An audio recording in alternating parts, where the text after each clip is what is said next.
নমস্কার বন্ধুরা, বাচ্চাদের খাবার রেসিপির আরও একটি নতুন পর্বে সবাইকে স্বাগতম জানাচ্ছি। আজ আপনাদের সঙ্গে শেয়ার করব নরম তুলতুলে প্যানকেকের রেসিপি।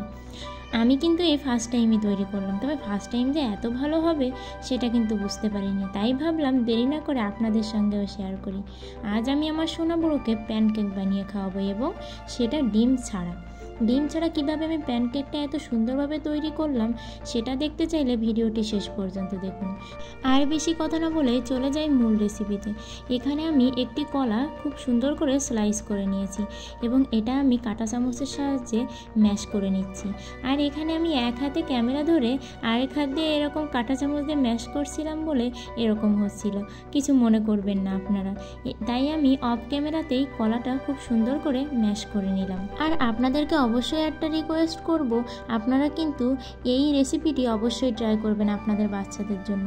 এটা যেমন সুস্বাদু তেমনিই কিন্তু পুষ্টিকর, তাই আপনারা আপনাদের বাচ্চাকে অবশ্যই বানিয়ে খাওয়াবেন। আমি এখানে কলাটা খুব দারুণ করে ম্যাশ করে নিয়েছি, আর এটা যত ভালো ম্যাশ হবে প্যানকেকটা কিন্তু ততই বেশি সুন্দর হবে।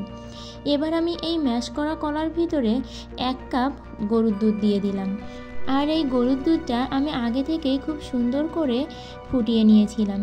এবার আমি কাপটা মেপে এখানে দুধটা দিয়ে দিলাম, দিয়ে আমি কলার দুধটাকে একটু খুব ভালো করে মিশিয়ে নেব।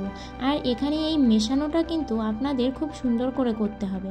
তারপর আমি এই দুধ আর কলার ভিতরে 1/2 কাপ ময়দা দিয়ে দিলাম। আর এই ময়দাটা দেওয়ার পরে আরও সুন্দর করে ম্যাশ করতে হবে, কারণ ময়দা যদি দলা পেকে থাকে তাহলে কিন্তু রেসিপিটা একদমই নষ্ট হয়ে যাবে এবং প্যানকেকটা তৈরিই করা যাবে না। তাই আমি ময়দাটা দেওয়ার পরে, যেহেতু আগেই বলছি আমি এক হাতে ক্যামেরা ধরছি আর অন্য হাতে রেসিপি তৈরি করছি, তাই আমি অফ ক্যামেরাতেই কাঁটা চামচ দিয়ে ময়দাটা খুব সুন্দর করে মিশিয়ে নিলাম।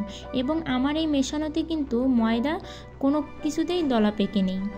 আর সত্যি রেসিপিটি তৈরি করার সময় ভাবছিলাম হবে কি হবে না, আগে কখনোই করিনি, কিন্তু সত্যি প্রথমবার যে এত ভালো হবে আমি কিছুতেই বুঝতে পারিনি। আর এবার এই 3টি উপকরণ মিশিয়ে নেওয়ার পর আমি এর ভিতর 3 টেবিল স্পুন চিনি দিয়ে দিলাম। আর এই মাপ অনুযায়ী যদি আপনারা তৈরি করেন তাহলে খাবারটি কিন্তু আরও বেশি সুন্দর হবে এবং রেসিপিটি তৈরি করতে কোনো সমস্যাই হবে না। এবার আমি চিনিটাকেও এর সঙ্গে খুব সুন্দর করে মিশিয়ে নিলাম। এবার আমি দিয়ে দিলাম 1/2 টিস্পুন বেকিং সোডা। আর এই বেকিং সোডাটা দেওয়ার জন্য প্যানকেকটা কিন্তু একটু হলেও ফুলে উঠবে। এটাও আমি খুব সুন্দর করে মিশিয়ে নেব।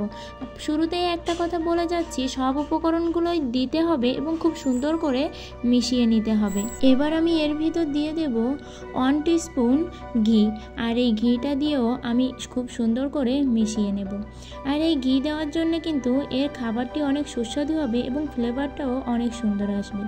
তবে আগেই বলে নিই, আপনারা চাইলে কিন্তু এখানে ভ্যানিলা এসেন্সও ব্যবহার করতে পারেন, তবে আমার ঘরে এটা আনা ছিল না, তাই আমি সাদামাটাভাবেই এটা তৈরি করছি। ভ্যানিলা এসেন্স দিলে ওর একটা আলাদা ফ্লেভার তৈরি হয়।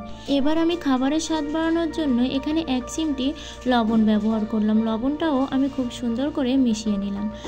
আর এ পর্যায়ে আমার ব্যাটারটা খুব সুন্দর করে তৈরি করে নেওয়া হয়ে গেছে। এবার আমি চলে যাব চুলায় একটি কড়াই বসিয়ে আমি অল্প পরিমাণেই তেল দেব। আর এটা আপনারা অল্প তেলেই করার চেষ্টা করবেন।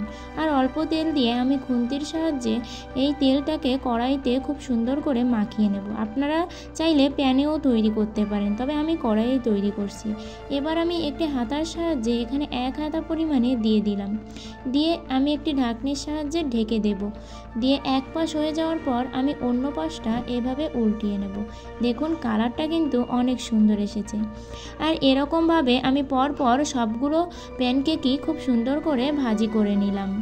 আর আপনাদের আবারও বলতে চাই, এরকম নরম তুলতুলে প্যানকেক রেসিপি একবার হলেও আপনার বাচ্চার জন্য ট্রাই করবেন। শুধু বাচ্চা নয়, এটা কিন্তু বড়রাও খেতে পারবে। আর এটা ডিম ছাড়াই আমি এই প্যানকেকটা তৈরি করলাম। আর দেখুন দেখতে কতটা সুন্দর হয়েছে এবং এটা কিন্তু অনেক সফট হয়েছে। বাচ্চাদের জন্য এরকম নতুন নতুন খাবারের রেসিপি দেখতে চাইলে অবশ্যই ভিডিওটিতে লাইক কমেন্ট করবেন এবং ফেসবুক পেজ থেকে দেখলে ফলো করবেন, আর ইউটিউব থেকে দেখলে অবশ্যই সাবস্ক্রাইব করবেন। সবাই ভালো থাকবেন, সুস্থ থাকবেন এবং আমাদেরকে অবশ্যই বেশি বেশি সাপোর্ট করবেন।